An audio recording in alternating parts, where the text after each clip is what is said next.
अहो ऐका, बाबा कुठे गेले माहित नाही, घरात नाहीयेत. घरात नाहीयेत? कुठे गेले असतील? माहित नाही. चल. जिजाबाई, सगुणाबाई, तुम्ही दोघांनी दादाला काय बोललात की ते असे न सांगता निघून गेले? आजपर्यंत त्यांनी कधीच असं नाही केलंय. तुम्ही तर अशा बोलताय जणू आमच्या बोलण्याने तुमच्या भावावर लई परिणाम होतो. बरोबर बोलताय तुम्ही. आणि तसंही आपल्या घरात सगळ्यात समजूतदार व्यक्ती माझे बाबाच तर आहेत.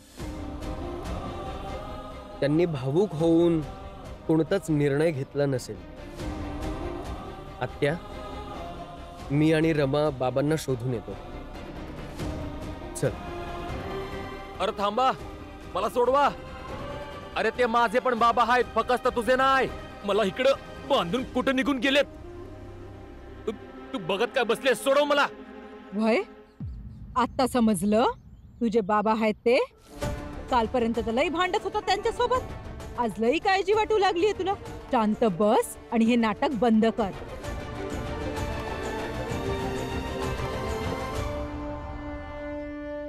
जिजाबाई आणि सगुणाबाई, दादा यासाठी निघून गेलेत कारण कुठेतरी त्यांना मनाची शांती मिळेल.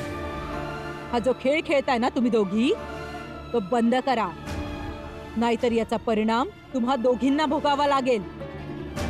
तुम्ही दोघींनी माझ्या दादाला खूप दुखावलंय. जाते मी पण, शोधून येते कुठे गेलाय तो.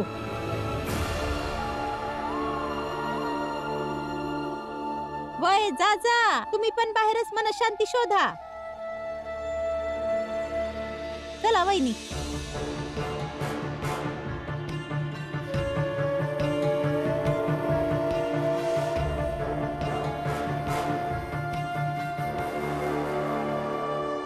अगं लक्ष्मी, तुझी सासू किती काळजीत आहे माहिती आहे.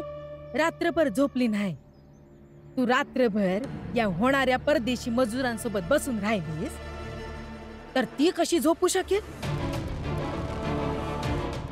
आई हाय माझी, माहित आहे मला माझ्यासाठी किती काळजी मध्ये असते. अगं जा, एकदा तुझ्या सासूशी बोलून घे.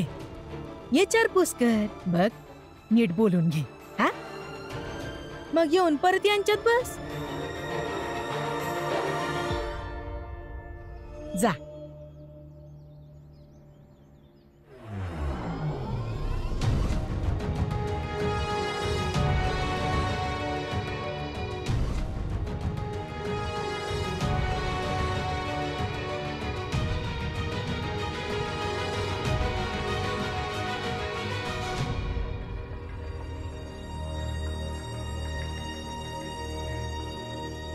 काय झालं आई? अचानक असं काय झालं की तुम्हाला माझी एवढी काळजी वाटायला लागली? आई,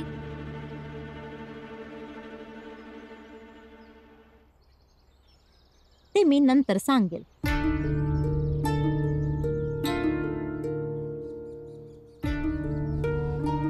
आधी तू मला सांग की ही जी करारबद्ध मजूर बनून जायची गोष्ट हाय ती खरी हाय का तुम्ही सगळे मिळून एक नाटक करताय? नाही, मला खरंच जायचं आहे.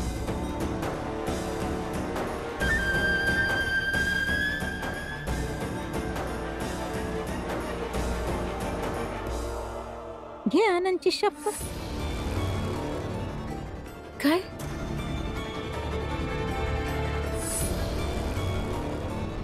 काय बी नाही होणार.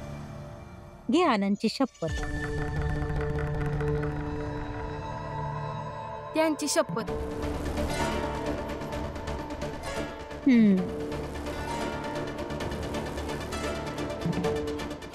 पण बाहेर तर सगळे विरोध करताय तुम्हा सगळ्यांचा. कसे जाल? काही विचार केलाय तुम्ही लोकांनी? तसं बी तुम्हाला जर जायचंच असेल तर मग एक मार्ग हाय.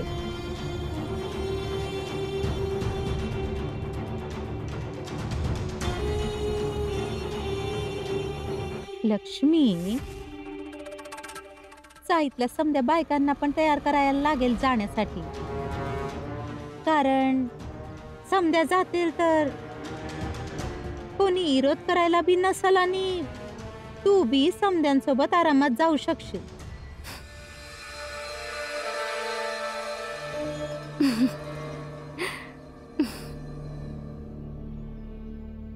काय झालं? आई, एक गोष्ट तुम्ही खरी खरी सांगा, आमच्या जाण्यामाग तुमचा काय बी स्वार्थ नाही ना? कारण तुम्हासनी तर फक्त भीम भाऊच्या हारण्याशी मतलब आहे.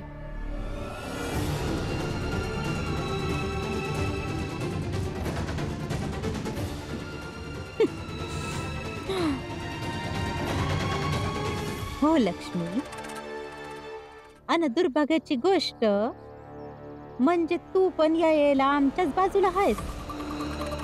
तुला बी भीमची हारच पाहिजे हाय, हो ना?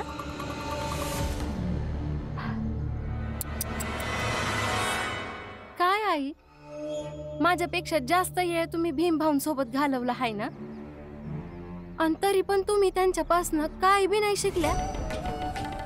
पण एक गोष्ट मी त्यांच्याकडून चांगल्या प्रकारे शिकली आहे की लढाई लढत असताना विचार फक्त आपल्या हारण्या आणि जिंकण्याचा केला पाहिजे, दुसऱ्यांच्या नाही. आणि धन्यवाद, लय लय धन्यवाद. ही जी कल्पना तुम्ही दिली ना त्यासाठी, पण याची काय बी गरज नाही. याबद्दलचा विचार करायला आम्ही आधीच सुरुवात केली आहे.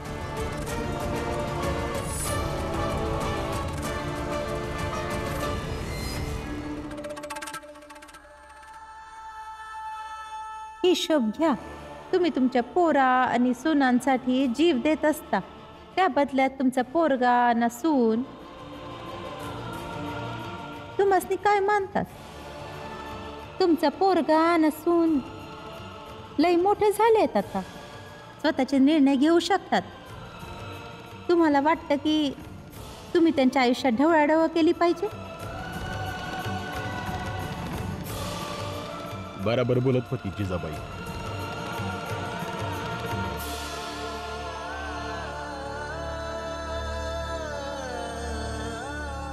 बाबा, हे इथे काय करतायत बाबा?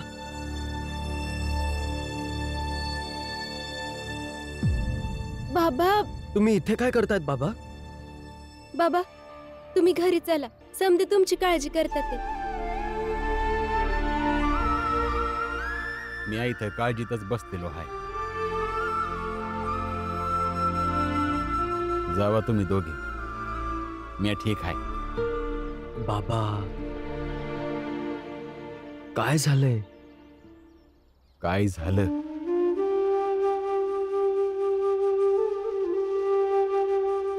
आता माझी समधी पोरं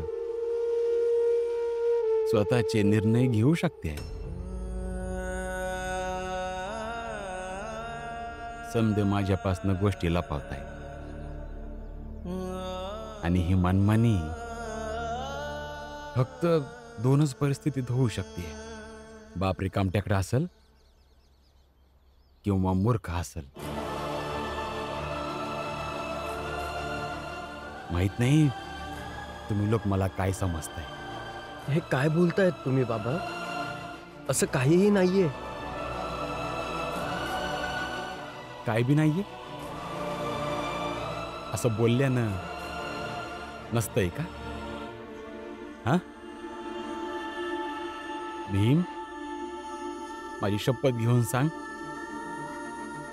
जर मी खोटं बोलत असेल तर मी आत्ताच्या आत्ता तुझ्या संगती यायला तयार आहे.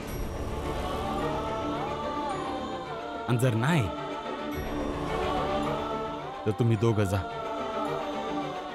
जा इथून. बाबा तुम्ही घरी चला ना, सगळे तुमची काळजी करतात. घरी जाऊन बोलू ना आपण. रमा, हे बघ पोरी, थोडा वेळ मला एकट्याने राहू दे. जेव्हा घराबाहेर थांबून थकून जाईन त्यानंतर येईन मी घरला.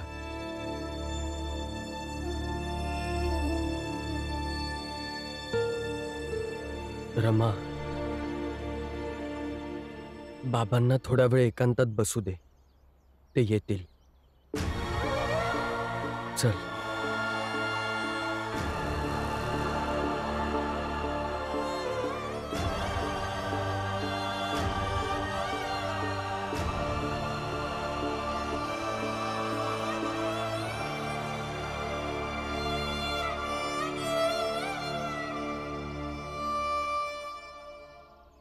तुझ्या कर्माची शिक्षा ना तू नक्कीच भोगशील. फक्त माझे हात सोडू दे एकदा.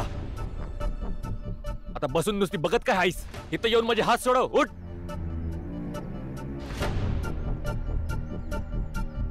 अरे उभी राहून नुसती बघत काय बसलीयस? हात सोडव, नवरा हाय मी तुझा. अव मामीजी, तुम्ही तरी हात सोडवा माझे. बघा एकदा माझे हात सुटले ना, मग या भीम आणि रमाला संध्यासनी बघून घे तुम्ही. विचार करा. आणि हिला तर चांगलीच अद्दल घडवतो म्या.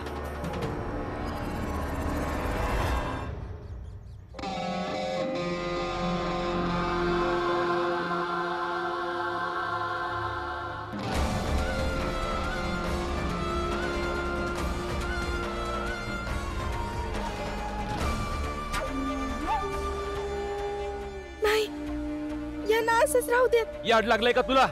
सोड त्यांचा हात. नाही नाही सोडणार. यांना परदेशी मजूर बनण्यापासून थांबवायचा एकच मार्ग आहे. तुम्ही नका सोडवू यांना. तुला माहित नाही, मी तुझ्या सासूची वहिनी आहे. सोड माझा हात. हे बघा, माफ करा, पण यांना असंच राहू दे. नका सोडवू यांना. याला सोडवणार नाही. नाही नाही नाही. मी सांगितलं ना, नाही सोडायचं त्यांना. सोड.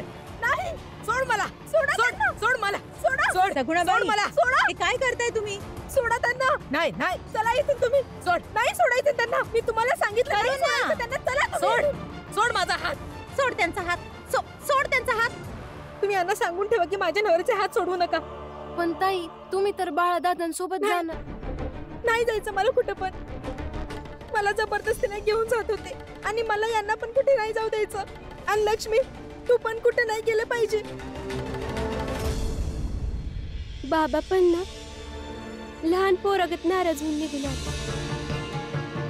आपण त्यांना सांगतोय घरी चला, पण नाही, ऐकतच नाही. हे बरोबर आहे का? बरोबर आहे रमा. लहानपणीच्या आठवणी व्यक्तीमध्ये आयुष्यभर प्रतिबिंबित होणं साहजिक आहे. आणि बाबांना एवढी जागा तर नक्कीच दिली पाहिजे ज्यावर ते नाराज होऊ शकतील. आणि मग आपल्याला देखील समजेल की आयुष्याच्या संघर्षामध्ये आपण खरंच इतके मोठे झालोत की बाबांचं मन दुखावू लागलोय. आई आणि मामींनी भडकवलं असेल. अजून काय? पण बाबांची चूक तर नव्हती. ते आपल्या जागी योग्य होते. उद्या कोर्टात जायचंय. त्यात कायद्याने लढाई लढली जाईल. तुम्ही त्याबद्दल काही विचार केलाय की नाही?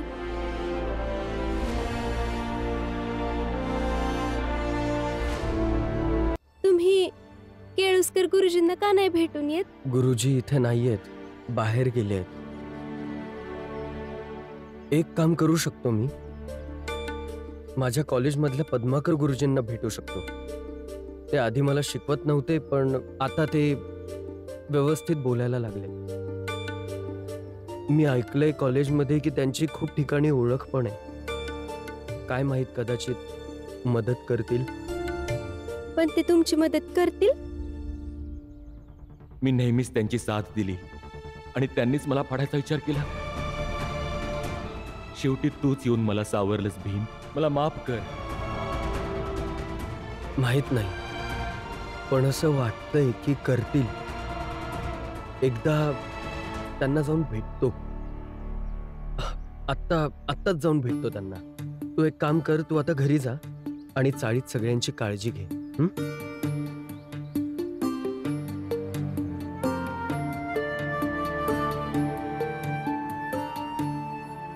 अरे म्या तर म्हणतोया की तुम्ही बी चला आमच्या सोबत.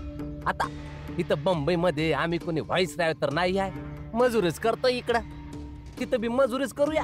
होय, आणि इथं कामाची काय बी गॅरंटी नाही, आणि काम मिळालं सुद्धा तर पैसे देईल का नाही, आणि तिथं पैसे अग्रीमेंट वर लिहिलेलं आहे. आणि तसं बी लोक तिथं जातातच की, असं तर नाही आहे की आपण पहिल्यांदा जातोय. आणि मग आपल्याला इथे जातीच्या नावावर खाली दाखवलं जातं. तिथं आपली फक्त एकच जात असेल, परदेशी मजूर. खालच्या जातीच्या हाय म्हणून घेण्यापेक्षा परदेशी मजूर होणं बरं. हे बघा काकू, मी समजू शकते की तुम्हाला सगळ्यांना का बरं वाटतंय की यांनी नाही जायला पाहिजे. तुम्ही समध्यांनी इथं तुमचं घर बसवलं आहे, त्याला सजवलं धजवलं आहे. आणि हा, हे एवढं सगळं सोडून जाणं सोपं नाही आहे, पण जीवनात पुढे जात राहायला पाहिजे. कधी कधी पुढे जायला आधीची जागा सोडावी लागते. म्हणूनच तुम्ही समदे विचार करा, समजून घ्या, विचार करा, मग निर्णय घ्या, पण भाव खोवून नाही. वर्तमानाला स्वीकार करून घ्या. हा, आणि बघा तुम्ही समजे एकत्र असाल तर समजे आनंदात जाऊया, नाहीतर एकाच दिवशी असेच गपचूपपणे निघून जाऊ. आणि आई, कधीतरी मी पण पळून जाईन. म्हणून मी म्हणतोय तुम्ही बी आमच्या संग चला.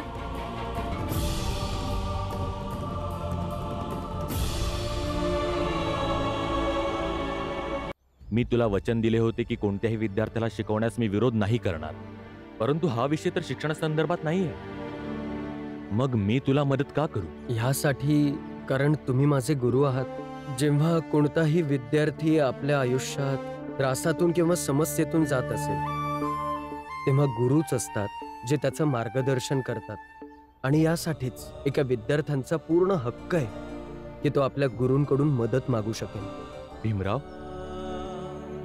याचे उत्तर जर तू माझा विद्यार्थी आहेस असे दिले नसतेस तर मी तुझी मदत केलीच नसती. इतके सगळे घडून गेल्यानंतरही तू अजूनही मला तुझा गुरु मानतोस. मी तर धन्य झालो. मी तुला याचे निरसन सांगतो. धन्यवाद सर. ह्या समस्येचं निरसन कसं केलं जाईल? भीम, या समस्येचे निरसन 2 मोर्चांमध्ये लढल्याने मिळेल. एक म्हणजे तुझ्या चाळीतल्या लोकांना असे वाटते की गिरमिट्या मजूर बनल्याने त्यांचा खूप जास्त फायदा होईल, तर त्यांना त्याबद्दल जागरूक करून सांग की त्यांचे किती मोठे नुकसान होईल. ते जर आपले घरदार सोडून तिथे जातील तर त्यांना तिथे काहीही मिळणार नाही. आणि ही गोष्ट त्यांना बोलून नाही तर पुरावा देऊन सांग.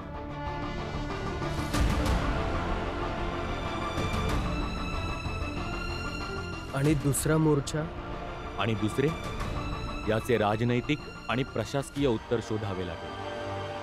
सर, इंग्रज सरकारांचंच तर प्रशासन आहे आणि ते लोक याला पाठिंबा देत आहेत, तर या संदर्भात ते आपली मदत का करतील? यावेळी आणखी काही राजकारणी व्यक्ती आहेत जे इंग्रज नाही आहेत आणि ते आपली मदत करू शकतील. तुम्ही कोणाबद्दल बोलत आहात गुरुजी? तुझ्याच कॉलेज एल्फिस्टन मधून शिकलेले पुण्याचे आहे. सर्वंट्स ऑफ इंडियन सोसायटीचे संस्थापक आहेत. त्यांचे नाव एक मोठे समाज सुधारक म्हणून घेतले जाते. ते आपली मदत करू शकतील. आपल्याच कॉलेजमधून शिकलेले आहेत, याचा अर्थ तर ते माझे सिनियर झाले. तर काय माहित, कदाचित आपल्या ज्युनियरची मदत आणखी तत्परतेने करतील. तसं कोण आहेत ते सर, आणि काय नाव आहे त्यांचं? गोपाळ कृष्ण गोखले.